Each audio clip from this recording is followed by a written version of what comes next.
Hello everyone. आज हम लोग क्लास 12 का बीएसटी चैप्टर नंबर 1 पढ़ने वाले हैं। लेकिन उससे पहले मैं बता दूं, ये मेरा फर्स्ट वीडियो है, तो चलिए शुरू करते हैं। Nature and significance of management. Management होता क्या है? मैनेजमेंट मीन्स वो कला जिससे किसी भी काम को मैनेज किया जा सके, उसे हम कहते हैं management. An art to manage the things, that is called management. अब यहाँ पे देखिए आप, management is a process of getting things done through others with the aim of achieving goals effectively and efficiently। यानी वो प्रोसेस जिसके द्वारा हम किसी चीज़ को पाने के लिए खुद और लोगों के द्वारा भी, अदर्स लोगों के द्वारा भी हम काम करवाते हैं अपने गोल को अचीव करने के लिए effectively and efficiently, that is called management. अब यहाँ पे आप देख रहे हैं कि मैंने यहाँ पे अंडरलाइन किया है a process. Process means series of steps. Process means series of steps to be performed in a set order is known as process. उसके बारे में भी हम लोग पढ़ते हैं यहाँ पे। नेक्स्ट है हमारा थ्रू अदर्स। थ्रू अदर्स यानी आप खुद तो लगे हैं अपने एम को पाने के लिए, और साथ में आपको लोगों की मदद लेनी पड़ रही है, और आपको उन लोगों को भी मैनेज करके चलना है, उन लोगों को भी काम देना है और थिंग्स को, वर्क को मैनेज करना है। फिर मैंने अंडरलाइन किया है इफ़ेक्टिवली एंड एफिशिएंटली। इसके बारे में भी हम लोग आगे पढ़ते हैं। तो फर्स्ट हम लोग आते हैं मैनेजमेंट एज अ प्रोसेस। सबसे पहला हमारा आता है प्लानिंग। जैसा कि हमने बताया आपको कि process means series of steps, ठीक है। तो इसमें आता है प्लानिंग। प्लानिंग क्या होता है? अभी हम जहाँ हैं वहाँ से हम कुछ और आगे बढ़ना चाहते हैं, ठीक है, अपनी किसी लक्ष्य को पाना चाहते हैं, और उस लक्ष्य तक पहुँचने के लिए हम जो प्लानिंग करेंगे वो कहलाता है हमारा प्लानिंग। यानी किसी चीज़ का हमने एक ऑर्डर बनाया, एक सेट ऑफ ऑर्डर बनाया जिसके द्वारा मुझे वहाँ तक पहुँचना है। एग्ज़ाम्पल हम लेते हैं सबसे सिंपल। मान लीजिए कि हमने एक पिकनिक ऑर्गेनाइज़ करने का सोचा, ये हमने प्लान किया। अब ये पिकनिक मैंने जो प्लान किया, तो मैं सबसे पहले ये सोचूंगी कि कब जाना है, कैसे जाना है और कहाँ जाना है, ठीक है। नेक्स्ट, तो ये सारा जो हमने बोला कि कब जाना है, कैसे जाना है, कहाँ जाना है, ये मैंने क्या किया? प्लानिंग किया। नेक्स्ट आता है हमारा ऑर्गेनाइजिंग। ऑर्गेनाइजिंग मीन्स चीज़ों को इकट्ठा करना, ठीक है। अब जैसे मैंने प्लान कर लिया, अब प्लान करने के बाद मुझे अपने लक्ष्य तक पहुंचने के लिए चीज़ों की ज़रूरत होती है। यानी हमने पिकनिक ऑर्गेनाइज़ करने का सोचा है, अब उसके लिए मुझे साधन जुटाना होगा। जैसे अगर हम पिकनिक जाते हैं तो सबसे पहले हमारे पास आता है फूड, यानी खाने का प्रबंध होना चाहिए वहाँ पे अच्छा। अब हम वहाँ जाएंगे तो कैसे जाएंगे? अगर मान लीजिए हमने प्लान कर लिया कि हमें कोई पर्टिकुलर जगह जाना है, तो हमारे घर से वहाँ तक जाने के लिए मुझे ऑब्वियसली ट्रांसपोर्टेशन यूज़ करना होगा, कोई व्हीकल हायर करनी होगी, तो वो प्रबंध करना। नेक्स्ट, वहाँ अगर हम लोग जाएंगे, कितने बजे जाएंगे, वहाँ जाकर क्या करेंगे, बैठेंगे, घूमेंगे या कुछ इन्जॉयमेंट वाला काम करेंगे, कुछ अगर वहाँ अच्छा सिनेरियो होगा तो वो हम देखने जाएंगे। तो ये सारा चीज़ कौन ऑर्गेनाइज़ करेगा? ये सारा चीज़ ऑर्गेनाइज़ करना, ये सारा चीज़ जुटाना, उस सुविधा को जुटाना हमारा कहलाता है ऑर्गेनाइजिंग। यानी आप किसी भी चीज़ को, साधन को, मीन्स रिसोर्सेस को आप क्या कर रहे हैं? गैदर कर रहे हैं, that is called organising. Next आता है हमारा स्टाफिंग। स्टाफिंग क्या है? यानी अब आपने प्लान कर लिया, साधन जुटा लिया, अब आप वो काम अकेले नहीं कर पाइएगा, तो आप क्या कीजिएगा? लोगों को वहाँ असाइन कीजिएगा, लोगों को काम दीजिएगा। यानी अगर आप खाने का सोच रहे हैं, खाने का आपने प्रबंध करना है, तो खाने के लिए आप किसी एक बंदे को अब काम असाइन कर देंगे कि इतने लोग आ रहे हैं, ठीक है, और क्या क्या खाना बनना है, ये सारा चीज़ उसे बता दिया जाएगा और उसके अकॉर्डिंग उसे खाना बनाना होगा। नेक्स्ट है हमारा व्हीकल। व्हीकल यानी हम अपने घर से उस पिकनिक स्पॉट तक पहुंचना है मुझे, तो उसके लिए हमको व्हीकल हायर करना होगा। तो ये भी काम हम जा के खुद नहीं कर पाएंगे, तो हम क्या करेंगे, किसी और एक बंदे को हम ये काम असाइन कर देंगे कि तुम व्हीकल हायर करो और टाइम बता दो लोगों को कि कितने बजे वहाँ पे जाना है, यानी व्हीकल हायर करना है आपको और वहाँ पे सेफली पहुँचना है। फिर वापस लौटने का भी जो टाइम है वो भी व्हीकल आपको हायर करके रखना है ताकि हम लोग सेफली अपने घर पहुँच जाएं, ठीक है। इस प्रकार ये दो हो गया, हमारा फूड हो गया, व्हीकल हो गया, और नेक्स्ट था वहाँ जाकर हम लोग घूमेंगे, बैठेंगे, तो बैठने के लिए चेयर अवेलेबल कराना होगा। अगर घूमना है तो वहाँ पे कहाँ कैसे जाना होगा, कितने दूर तक हम जा सकते हैं, कितना हमारे पास टाइम है, ये सारा अवेलेबल कराने के लिए भी हम ये सारा काम भी किसी एक बंदे को दे देंगे कि आप ये काम देख लेना, बैठने का प्रबंध हो जाना चाहिए, घूमने का प्रबंध हो जाना चाहिए, ये सारा। तो ये जो हम काम असाइन किए हैं लोगों को, ये हमारा कहलाता है स्टाफिंग। नेक्स्ट होता है हमारा डायरेक्टिंग। अब ये डायरेक्टिंग क्या है, यानी निर्देश देना। हम अपने स्टाफ को काम असाइन कर दिए हैं, हम जितने भी बंदों को अपने काम में लगा दिए हैं, तो वहाँ पर डायरेक्टिंग मीन्स ऐसा मोटिवेट करना उन लोगों को कि वो जो भी काम करे उसको वो बेहतर तरीके से कर पाए, अपने बेस्ट लेवल दे पाए। मोटिवेट करना और ऐसा एटमॉस्फेयर बनाना कि वो अपना काम बहुत ही अच्छे तरीके से कर जाए। जैसे जैसे हम कहेंगे कि किसी बंदे को मैंने फूड का प्रबंध करने को दे दिया, काम असाइन कर दिया, तो अब वो क्या करेगा, अब वो करेगा कि आप जो भी खाना है वो बहुत ही अच्छे तरीके से बना दिया जाए, ठीक है। यानी ऐसा एटमॉस्फेयर बनाया जाए, ऐसा खुशनुमा फ्रेंडली इन्वायरमेंट हो कि वो अपने काम को बेहतर तरीके से कर पाए। जो वकील हायर करने वाला है उसे भी सेम थिंग कि ऐसा एटमॉस्फेयर बनाया जाए, फ्रेंडली एटमॉस्फेयर बनाया जाए ताकि वो अपने काम को बेहतर तरीके से कर सके। बैठने घूमने का भी जो इसको प्रबंध करने के लिए मैंने दिया है वो भी इस काम को बहुत ही अच्छे तरीके से कर पाए, ठीक है। तो ये होता है हमारा डायरेक्टिंग। नेक्स्ट होता है हमारा कंट्रोलिंग। कंट्रोलिंग मीन्स ये चेक करना कि प्लान के अकॉर्डिंग वर्क कंप्लीट हुआ है या नहीं, अगर हुआ है तो उसमें क्या इम्प्रूवमेंट कर सकते थे, और अगर प्लान के अकॉर्डिंग वर्क कंप्लीट नहीं हुआ है तो क्या कमी रह गई है, उस चीज़ को एनालाइज करना। यानी हमने जो प्लान किया था सबसे शुरुआत में पिकनिक जाने का, और पिकनिक कब कैसे कहाँ जाना है, क्या वहाँ करना है, ये सारा जो हमने प्लान किया और ऑर्गेनाइजिंग भी किया, सारे रिसोर्सेज को लाया, सारे रिसोर्सेज को इकट्ठा किया, जितने बंदे की ज़रूरत थी उनको मैंने काम असाइन कर दिया, ऐसा एटमॉस्फेयर भी तैयार किया ताकि वो अपने काम को बेहतर तरीके से कर पाएँ, ठीक है। तो अब अगर वो प्लान के अकॉर्डिंग काम नहीं कर पा रहे हैं तो उसमें क्या कमी रह गई है, अगर किसी प्रकार की कोई कमी नहीं है तो हम नेक्स्ट टाइम और कितने बेहतर तरीके से उस काम को कर सकते हैं। तो ये होता है हमारा कंट्रोलिंग। तो मैनेजमेंट के ये 5 प्रोसेस हैं जिसके द्वारा हम लोग मैनेजमेंट को कहते हैं कि यह एक प्रोसेस है, यानी एक प्रक्रिया है जो स्टेप बाय स्टेप होता जाता है। नेक्स्ट है हमारा मैनेजमेंट इज़ नेसेसरी फॉर और ऑर्गेनाइजेशन।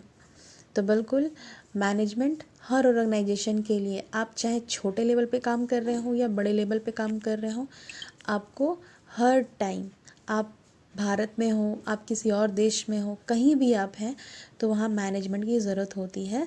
तो ये बहुत ही इम्पॉर्टेंट है कि जो मैनेजमेंट है वो हर जगह ज़रूरत होता है और हर ऑर्गेनाइजेशन में ज़रूरत होता है। अब हमारा आता है effectively. Effectively it refers to completion of work on achievement of target on time। यानी बिजनेस में, किसी ऑर्गेनाइजेशन में अगर आपको कोई काम पूरा करने को दिया गया है और उसका टाइम निर्धारित है तो आपको उस टाइम के अंदर अपना काम कंप्लीट करना है, चाहे उसके लिए आपको कितना भी कॉस्ट लगे। तो इफ़ेक्टिवली एम्फेसिस करता है टाइम पे और वो इग्नोर करता है कॉस्ट को, यानी कॉस्ट कितना भी लगे आपको काम टाइम पे करके दे देना है। नेक्स्ट आता है हमारा efficiently. It refers to optimum utilization of resources to reduce cost. Efficiently emphasis करता है कॉस्ट पे, यानी कम से कम कॉस्ट लगे और जो भी आपके पास रिसोर्सेस अवेलेबल हैं उसका ऑप्टिमम यूटिलाइजेशन किया जा सके, यानी वेस्टेज नाम मात्र का हो और इफ़िशिएंटली हम काम को कंप्लीट कर पाएँ रिड्यूस कॉस्ट पर। यानी आप जो भी काम कर रहे हैं रिड्यूस कॉस्ट में उसे कंप्लीट करना है। अब आपको समझ में आ गया होगा कि इफ़ेक्टिवली क्या है और एफिशिएंटली क्या है। लेकिन ये क्या है, दोनों ही बिजनेस में अगर बात हम करते हैं तो एक ही सिक्के के दो पहलू हैं। अगर हम इफ़ेक्टिवली काम कर रहे हैं तो हमारा कॉस्ट बहुत ज़्यादा लग रहा है, और एफिशिएंटली काम कर रहे हैं तो हमारा टाइम पे काम पूरा नहीं हो पा रहा है, और अगर टाइम पे काम पूरा नहीं होगा तो हमारा सेल्स अच्छा नहीं रहेगा। तो इसको ध्यान में रखते हुए इन दोनों को ही हमें पैरेलल चलाना पड़ता है अपने बिजनेस में। यानी अगर आप किसी बिजनेस में हैं, ऑर्गेनाइजेशन में हैं, तो आपको इफ़ेक्टिवली और एफिशिएंटली दोनों तरीके से काम करना पड़ता है। अब हम इसे एक एग्ज़ाम्पल के रूप में समझते हैं। यहाँ पे हमें दिख रहा है कि यहाँ 3 एम्प्लॉई हैं, ठीक है। 3 एम्प्लॉई को काम असाइन किया गया है हेड के द्वारा कि आप मार्केट से जाइए और रेवेन्यू स्टैम्प लेके आइए। और रेवेन्यू स्टैम्प लाने के लिए जो दूरी है मार्केट की वो है आपकी लगभग 3 किलोमीटर। अब 3 किलोमीटर जाने के लिए आप किसी भी साधन से जा सकते हैं। काम टाइम पे होना चाहिए, ठीक है, और समय भी कम लगे, कॉस्ट भी कम लगे। तो अब ये तीनों ने क्या किया, एक ने कार बुक करा लिया, कैब बुक करा लिया और वो गया मार्केट रेवेन्यू स्टैम्प लाने के लिए। और ये जो बंदा गया कार बुक कराया और रेवेन्यू स्टैम्प लेके आ गया। नेक्स्ट एम्प्लॉई जो था वो क्या किया, बाईसाइकिल लिया और मार्केट गया और रेवेन्यू स्टैम्प लेकर आ गया। नेक्स्ट जो एम्प्लॉई था वो पैदल गया। नेक्स्ट जो एम्प्लॉई था वो पैदल चला गया।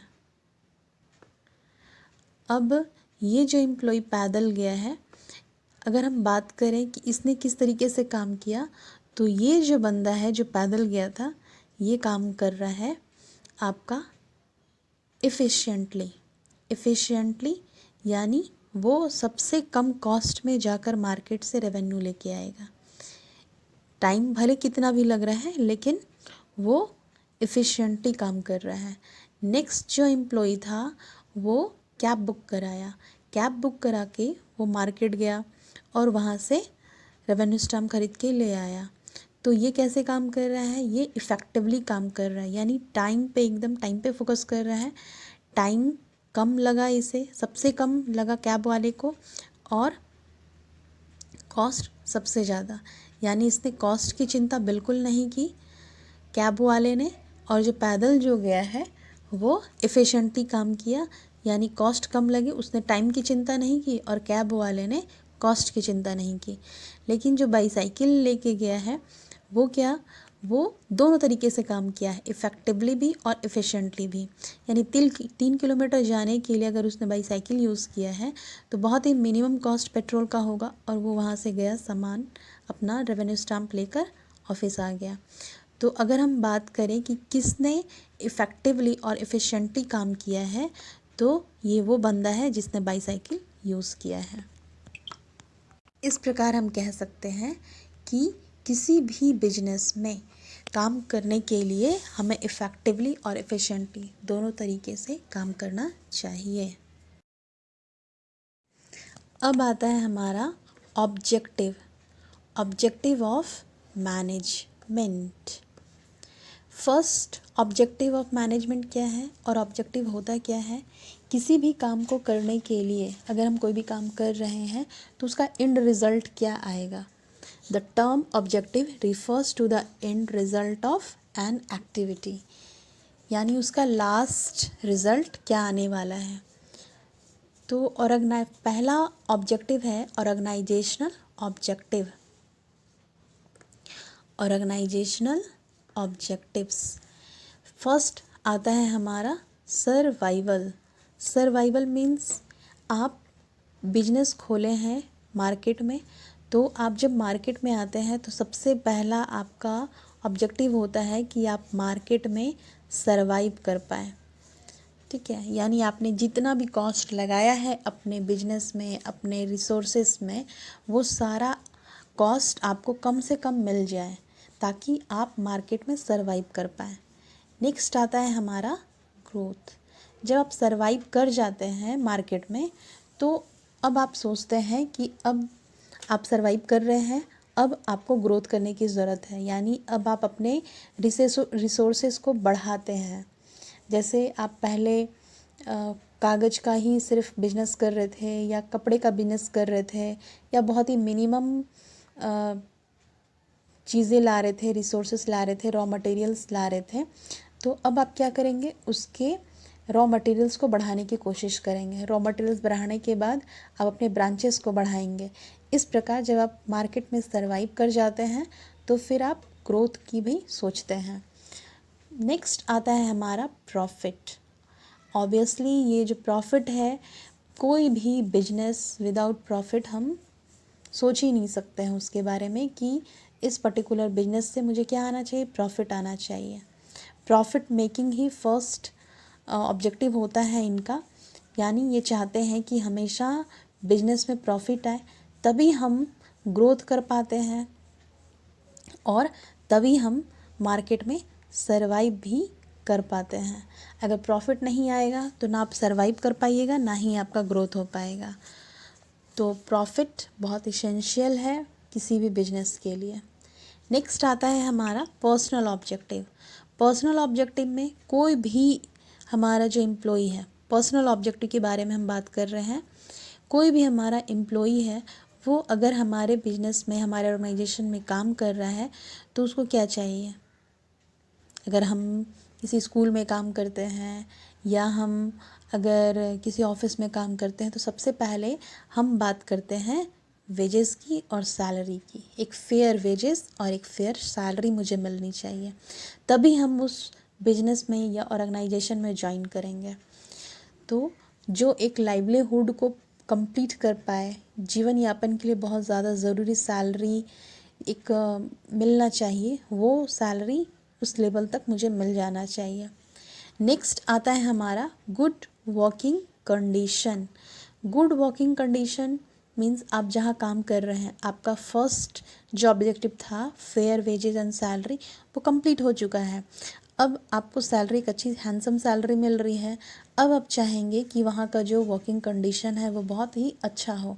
मीन्स वहाँ बहुत बॉस डांट डपट ना करें, लोग आपस में झगड़ा ना करें। इस तरीके का जो भी एक बैड इन्वायरमेंट होता है उससे हटके एक गुड इन्वायरमेंट वहाँ पे आपको अवेलेबल हो। जब वहाँ का वर्किंग कंडीशन भी बहुत अच्छा होता है तो आप वहाँ पे धीरे धीरे धीरे धीरे सर्वाइव करना स्टार्ट कर देते हैं। और नेक्स्ट हमारा आता है ग्रोथ प्रोस्पेक्ट्स। ग्रोथ प्रोस्पेक्ट्स में क्या है, आप किसी भी ऑर्गेनाइजेशन में जब काम करते हैं, आपको एक हैंडसम सैलरी मिल गई, वर्किंग कंडीशन अच्छा है, अब आपका जो नेक्स्ट नीड होता है वो होता है ग्रोथ प्रोस्पेक्ट का। यानी अब आप चाहते हैं कि अगर हम छोटे पोस्ट में इंटर किए हैं या ज्वाइन किए हैं तो यहाँ से मुझे अच्छे काम के लिए प्रमोशन दिया जाए, मुझे प्रमोशन मिले, मुझे पर्क्स मिले, मुझे मेडिकल मिले, मुझे ग्रेचुटी मिले। ये सारा जो हमारा है या पोस्ट वाइज जो भी हमारा ग्रोथ होना है वो हमें मिले। यानी अगर हम एक छोटे से पोस्ट से अगर ज्वाइन किए हैं, मान लीजिए हम एक टीजीटी टीचर के पोस्ट से ज्वाइन किए हैं, तो हम चाहेंगे कि कम से कम हम प्रिंसिपल तो बन ही जाए। ठीक है, तो ये होता है हमारा ग्रोथ प्रोस्पेक्ट किसी भी एम्प्लॉय के लिए। नेक्स्ट हमारा आता है सोशल ऑब्जेक्टिव्स। सामाजिक उद्देश्य। इसका पहला सब पॉइंट है use UCO friendly methods. Means कोई भी बिजनेस या ऑर्गेनाइजेशन सोसाइटी में खुलता है और सोसाइटी के ही रिसोर्सेज को बिजनेस या ऑर्गेनाइजेशन यूज़ करता है, तो बिजनेस का भी कर्तव्य होता है कि वो अपने सोसाइटी के इन्वायरमेंट को ख़राब ना करे, यानी एयर पॉल्यूशन ना करे, नॉइस पॉल्यूशन ना करे।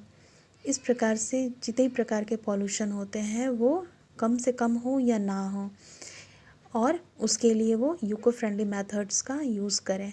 अगर हम एग्ज़ाम्पल लेते हैं कि मान लीजिए किसी बिजनेस ऑर्गेनाइजेशन में बहुत सारे कचड़े का अंबार निकल रहा है और उसका उचित निष्पादन नहीं कर पा रहे हैं बिजनेसमैन, और वो सड़क के किनारे उसका अंबार लगा दे रहे हैं, तो आसपास के सोसाइटी के लोग क्या करेंगे, उसका विरोध करेंगे। सोसाइटी विरोध करेगी तो मे बी बिजनेस बंद हो सकता है। तो ऐसे सिचुएशंस को अवॉइड करने के लिए बिजनेस को भी ये चाहिए कि वो यूको फ्रेंडली मेथड्स का यूज़ करे और कम से कम पॉल्यूशन करे या उसका उचित निष्पादन करे। नेक्स्ट हमारा आता है जनरेटिंग एम्प्लॉयमेंट अपॉर्चुनिटीज़। यानी आप अपने सोसाइटी से क्या ले रहे हैं, आप सोसाइटी से ले रहे हैं रिसोर्सेस, वहाँ के आसपास के लोग भी आपको सपोर्ट कर रहे हैं। अब आपका ये फ़र्ज़ बनता है कि वहाँ के जो भी स्थानीय लोग हैं उनको आप क्या दें, एम्प्लॉयमेंट दें। जो भी कैपेबल लोग हैं आप उनको एम्प्लॉयमेंट दीजिए, ताकि वहाँ के स्थानीय लोगों का भी जो लिविंग स्टैंडर्ड है वो हाई हो सके और वहाँ के लोगों को किसी और शहर में पलायन करने की ज़रूरत ना हो। Thank you. और मुझे आशा है कि आपको मेरी वीडियो अच्छी लगी होगी। Then like, subscribe and share.